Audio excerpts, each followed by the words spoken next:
everybody, it's Mr. Wagstaff. Cool stuff to talk about today as we are getting near the end of the Civil War. So yesterday, we had talked about Gettysburg. It was the bloodiest single day in American history. 54,000, or single battle I should say, 54,000 Americans died in a 3-day time span.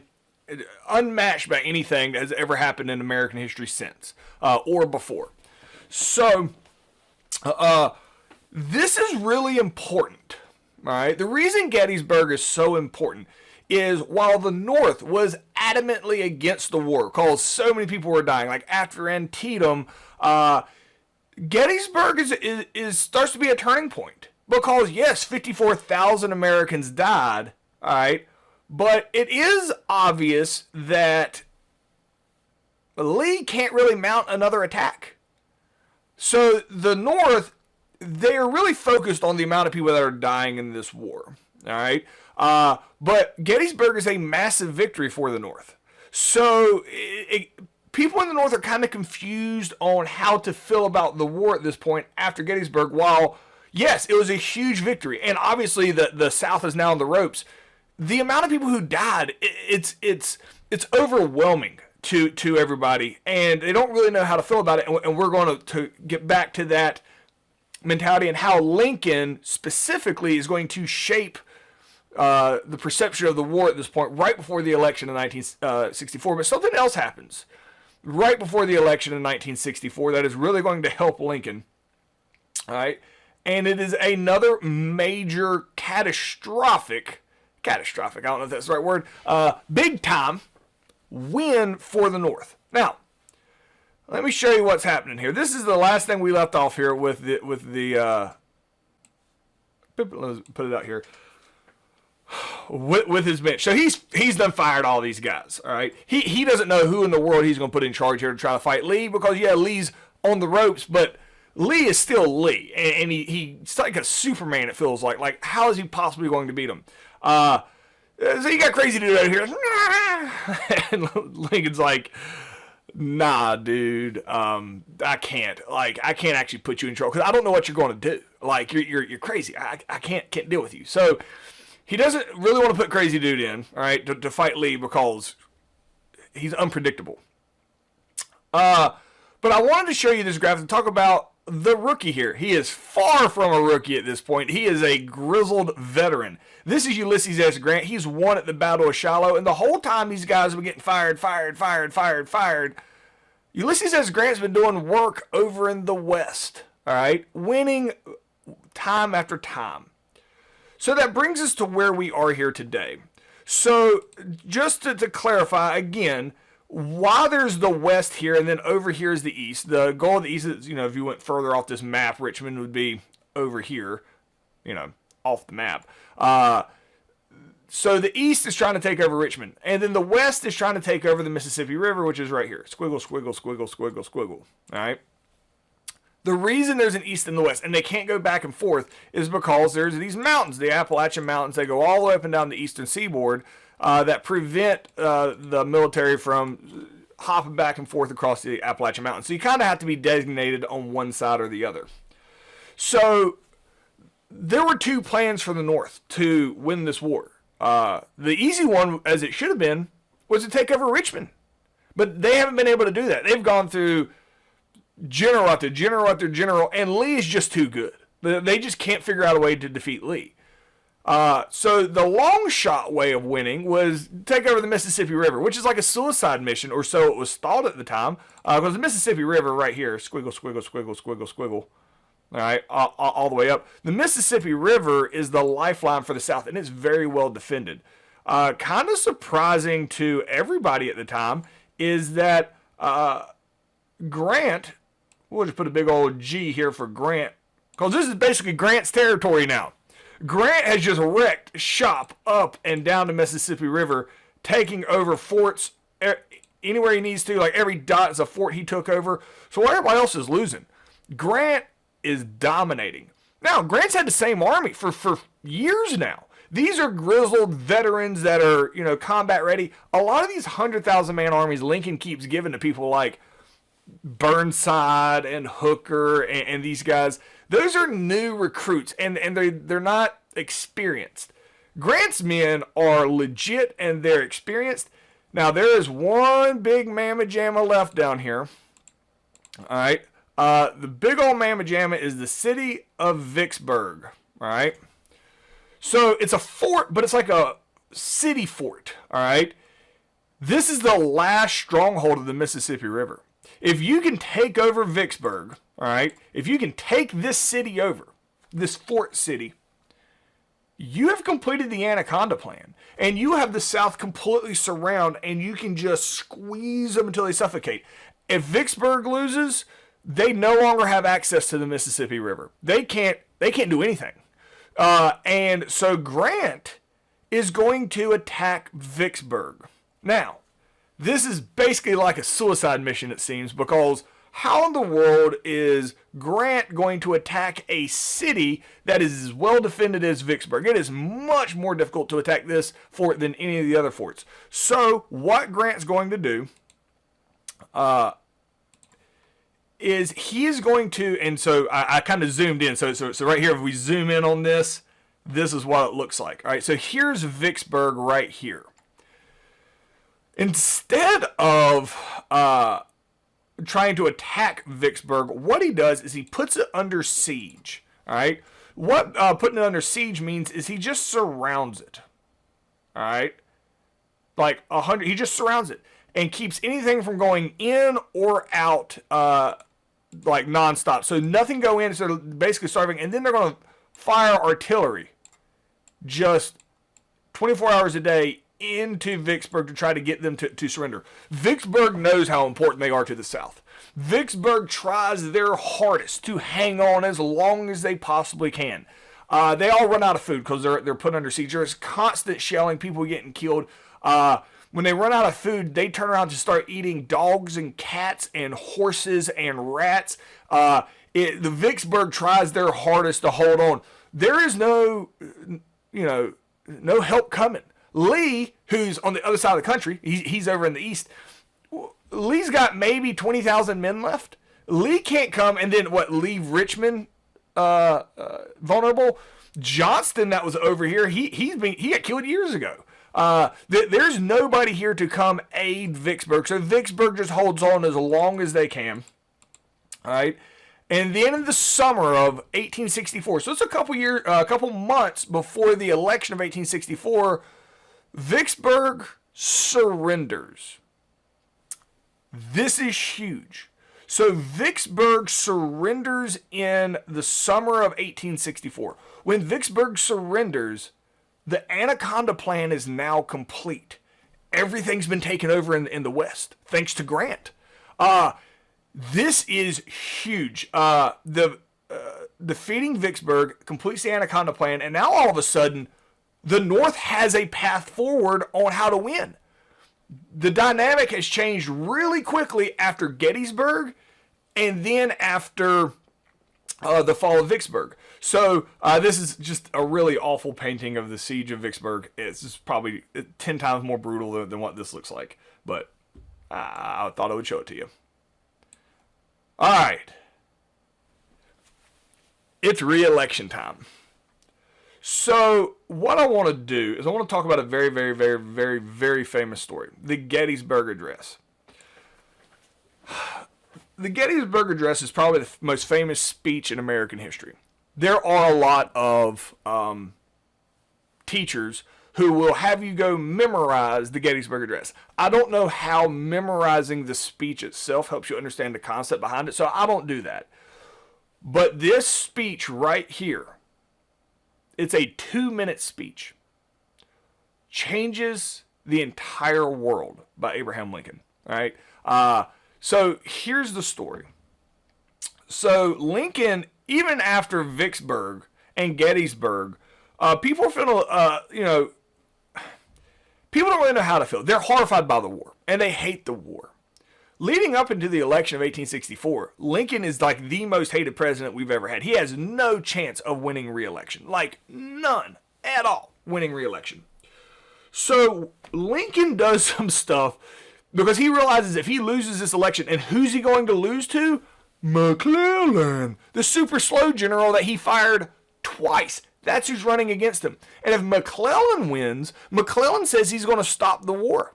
If McClellan wins, he says he's going to let the South be their own country and the North is going to go do their own thing. And it'd be a fundamental difference in our society present day had that happen. So Lincoln's like, I can't do that. So Lincoln has to figure out a way to win this election. Now remember, there are 5 slave states that are still part of the United States of America. All right. So everybody that's in a free state in the United States of America is a Republican. They're almost all Republicans because they are anti-slavery. However,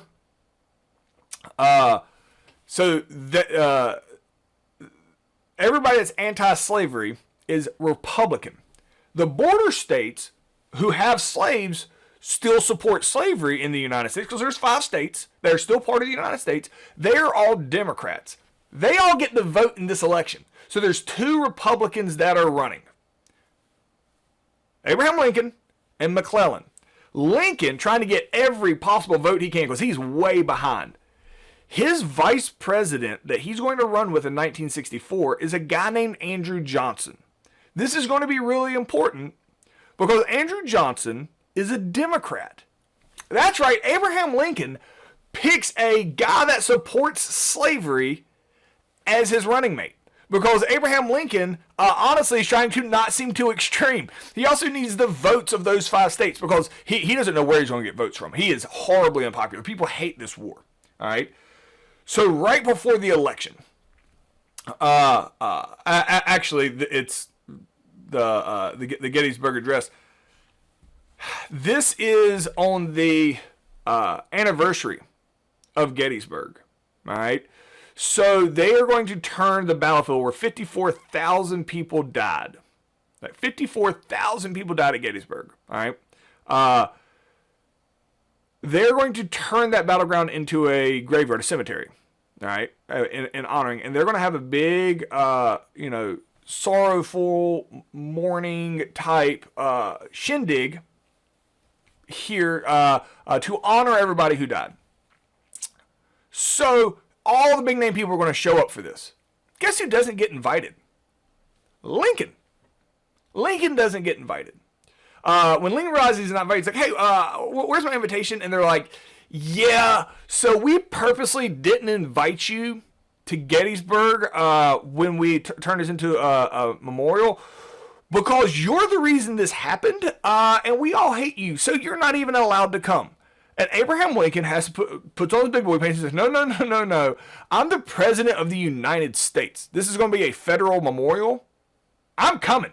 Like, there ain't nothing you can do about it. I'm coming. They're like, all right, you can show up, but you can't talk. And he's like, oh, no, I'm going to talk. And they're like, our schedule is full.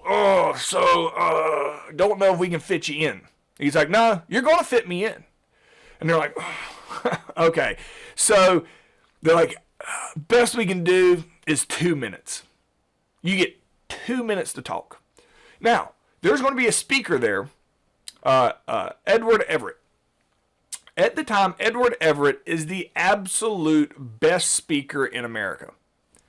When Edward Everett shows up places, he's fantastic. Keep in mind, hearing a good speech is about the best thing that you can experience back in the 1800s. So Edward Everett, he is a known good speaker. He gets 3 hours. 3 hours to speak.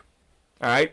And Abraham Lincoln is after Edward Everett's done and everybody's like leaving, Abraham Lincoln gets 2 minutes to speak. That's how much they're going to give him. Keep in mind, the reason he's not allowed to is nobody likes him. They blame all these deaths on him. It's his fault. All right? So Abraham Lincoln accepts the 2 minutes. So on the day of the Gettysburg memorial, he takes a train and he rides out there to it. Now, he's going to give the most famous speech in American history in 2 minutes, and it's called the Gettysburg Address. It's going to fundamentally change America. The myth is that Abraham Lincoln wrote it down on a cocktail napkin on his way there on the train. Like, he's just like, oh, here's what we're going to write. That's misleading. Did he write down the speech that he gave on a cocktail napkin. Yes, he did do that. The reason is he had to be so exact and so perfect that he wrote it and rewrote it and rewrote it and rewrote it and rewrote it. So much so on the like as he's still working on the train, he runs out of paper on the train. So he had to use cocktail napkins that were on the train to write out the final one because he had done so many drafts he'd run out of paper. So what he takes up there with him on the stage is an actual like cocktail napkin. All right. So Edward Everett gives this big speech. Everybody's like, "Oh, it's so awesome! It's the greatest speech ever." And they're like, "And here's a guy who calls it all. Here's old Abraham Lincoln." Oh. And everybody comes up there and everybody's like, just looking at him. What? Abraham Lincoln comes up and his speech is, 77 years ago, our father brought forth to this great nation. And he goes on, and I could recite it to you, but I need to explain to you what he's saying. At the time, because the language has changed a little bit, at the time it wasn't hard for them to understand. Here's what Abraham Lincoln says. He says, "Hey, 54,000 people died here. Countless more have died in this conflict. People want to not fight this war anymore because so many people died. I say that's the wrong approach. We owe it to these men here who died to continue their cause. The men who died here on this ground that you're standing on, those men who died because they had a belief system, that they knew what was right and they knew what they wanted to do, and they died for it. And now, because they died, you're upset that they died for their cause, and you don't want to fight for their cause anymore because it was sad that they died. No, no, no. If you abandon what they died for, if you give up on this war, they died for nothing. You owe it to those men who died to continue so that what they died for matters. Because if you don't, they died in vain. Nothing, they gave their life for no reason. You owe it to yourself. You owe it to the country. And most importantly, you owe it to the people who have already died to continue this fight and see it through. Now, when he's giving this speech, we've already won at Gettysburg. So it's obvious that the South is about done anyway. Shortly after this, you're going to have Vicksburg. This address changes everybody's mentality. Now, the people there's a good crowd there. When they're like, "Oh my gosh, he's right. You know what? Absolutely. Let's finish this war." Now, there's no internet. There's no nothing like that. So he can't just travel around the country giving this speech. Here's why the fact he only had 2 minutes to speak is incredibly beneficial to him, because he had it written down. A 2-minute speech. You had 2 minute speech here. As he was walking off the stage, he hands his speech to a newspaper reporter. A 2-minute speech, it's about a page. That speech got published in every newspaper in the United States. Everybody that read that Gettysburg Address is like, "Holy crap, he's right." Absolutely. And then, shortly after this, Vicksburg happens. So not only have we won in Gettysburg, we've won in Vicksburg. The tide of the war has turned. The South can't stand up to it anymore. All these people have died. Everybody has rallied around. And the election happens in 1864. And Abraham Lincoln wins convincingly. So you look at it in history. And he won in 1860, and then he won convincingly in 1864, and people think he was a popular president. He was not, all right? At the very last minute, because of the events that happened in the Civil War and when they happened, and the Gettysburg Address, he finally gets people on his side when they realize they're going to win, all right? So he wins in 1864. Really important. There are no Democrats in the government in the United States because all the Democrats are in the South, and those border states, nobody trusts them. The only Democrat in the entire federal government at the time is the vice president now, Andrew Johnson. Now, his job's to sit down and shut up. Lincoln just needed him to get the southern states. Andrew Johnson's going to play a big role because, don't know if you know what happens to Lincoln, but he doesn't make it all the way through a second term. All right.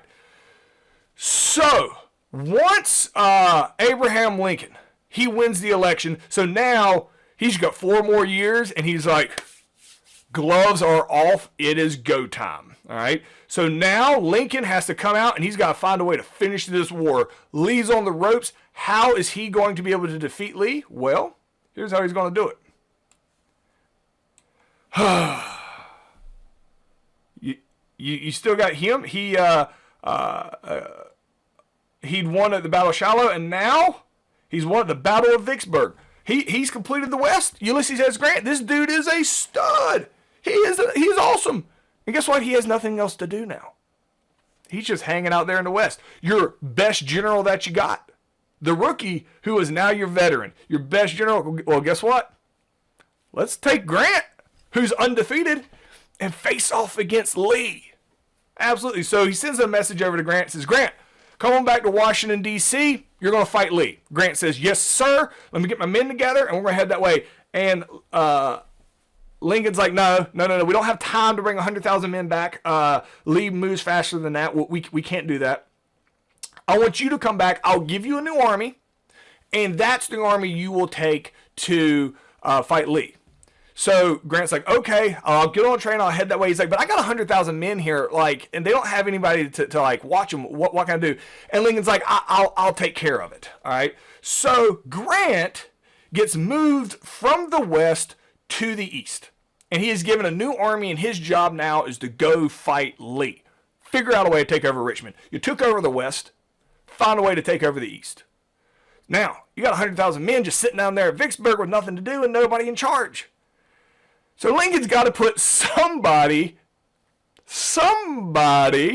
in charge of those 100,000 men that are just sitting there at Vicksburg.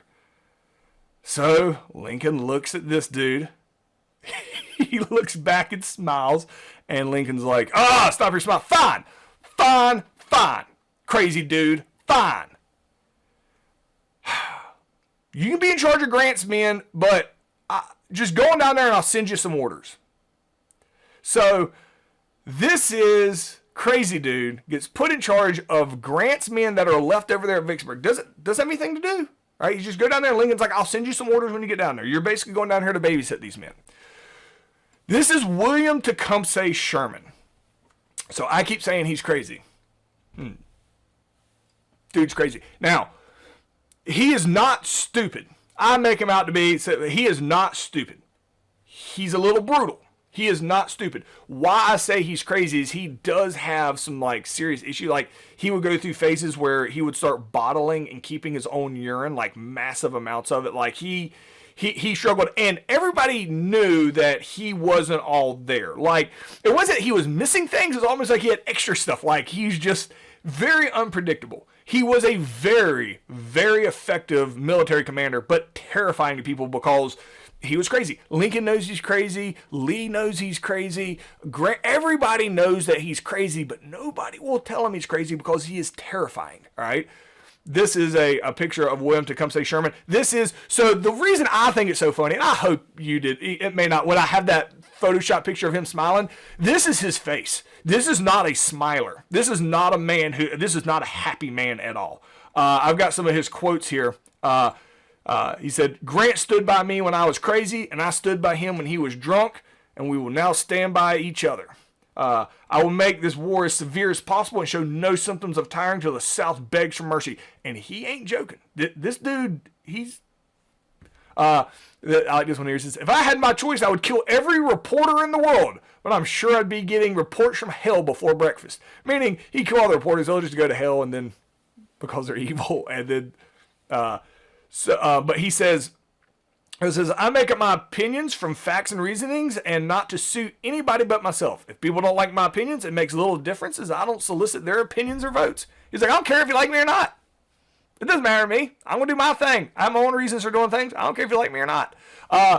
This is, he ain't joking. This is, these quotes are probably the best indicative of William Tecumseh Sherman. But again, Sherman gets sent down to Vicksburg. All right, just to sit there and babysit. And Lincoln's like, I'm going to send you some orders on what to do when you get down there. And so Grant is going to be our focus. Grant comes back, and Grant is going to be put in the West to fight against Lee. All right. So here's what happens. All right. So let me put a dot here. We're going to we'll say right there is Richmond. Let me make it a different color. Right there is Richmond. All right. So Grant is going to come from Washington, D.C., which is right here, all right? And he's actually going to try to go through Chancellorsville, which was the woods, the same way General Hooker did. He thought that was actually the best idea. And he is going to come in here to try to get to Richmond from the side. However, and we'll do Lee here in green.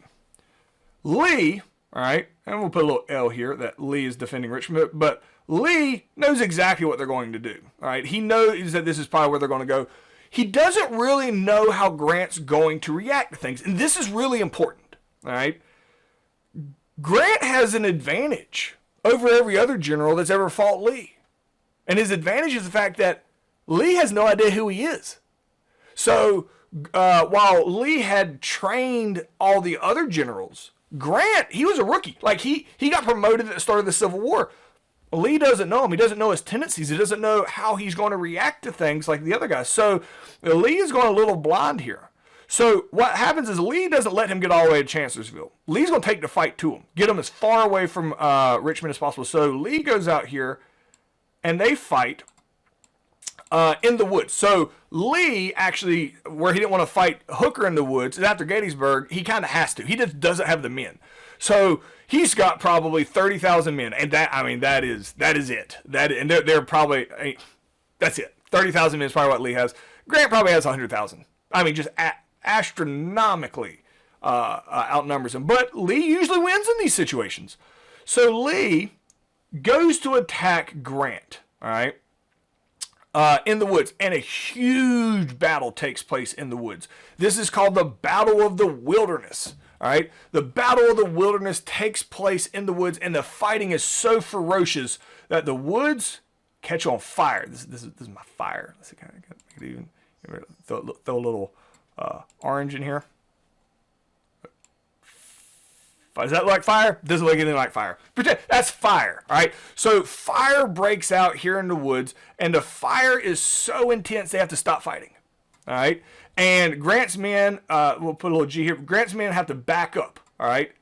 Now, Grant's men are people who fought for Burnside. They're guys who fought with Hooker. They're guys who fought with McClellan. Once Lee beats you, you just retreat and run around back home, and then Lincoln fires you.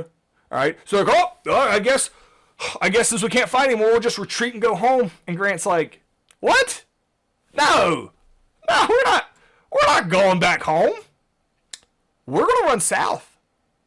Grant's got a whole new strategy. Instead of running back home, he's just going to run south. Now, let me put some dots right here and explain to you what's getting ready to happen. There are these little towns, just like all the way around Richmond, that basically you have to go through to get there. Well, since all the fighting is taking place here, nobody's been to these towns. Well, Grant, all right, he's like, hold on now. We can, he rolls up into here. Oh, let me get my marker here. He rolls up into this town and takes it over. And after he takes it over, he leaves like 100 men, and he rolls into this town and takes it over and leaves like 100 men. Then he rolls into this town and takes over. He's actually not even trying to get to Richmond. Well, obviously, Robert E. Lee, who has to defend, what's Robert E. Lee going to do? He's going to follow him. So he comes up to the town with 100 men. They fight viciously. Robert E. Lee loses 100 men. Grant loses those 100 men. And this town has been liberated. Then Lee has to go to this town. And he loses 100 men, but Grant loses 100 men. Then they go to the next town. They each lose 100 men. Now, here's what's important. Who has the men to lose? Grant does. Grant has tons of men. Lee does not. So Lee realizes what Grant is doing is he is slowly wiping out his army until he just can't fight anymore. So Lee is like, and also here's another huge one, all right, that Lee is aware of. Who is defending this area right here? Nobody. Nobody is defending that. If Lincoln sends the Second Army down, Richmond is undefended right now. So Lee realizes the writing is on the wall. And he's like, I don't know. Maybe I could. Game changer. Guess who we forgot about? Lincoln's been watching this. Guess who we forgot about? Sherman. Sherman got sent down there with 100,000 battle-hardened veterans, and Lincoln forgot to give him orders. Oh, he ain't a guy that's just going to sit around. He has started something in the South that only a crazy man could do. And Lee, when he's trying to figure out like what's his end game, he looks at what's happening further down here in the South, what Sherman is doing, and Lee goes, "Oh my gosh, what are you doing?" Like, oh my gosh, and everybody starts freaking out because what Sherman has started to do in the South is the craziest and most vicious thing that has ever been done in American warfare. And we'll talk about it tomorrow. So, that's as far as we're going to get today. You're going to like tomorrow.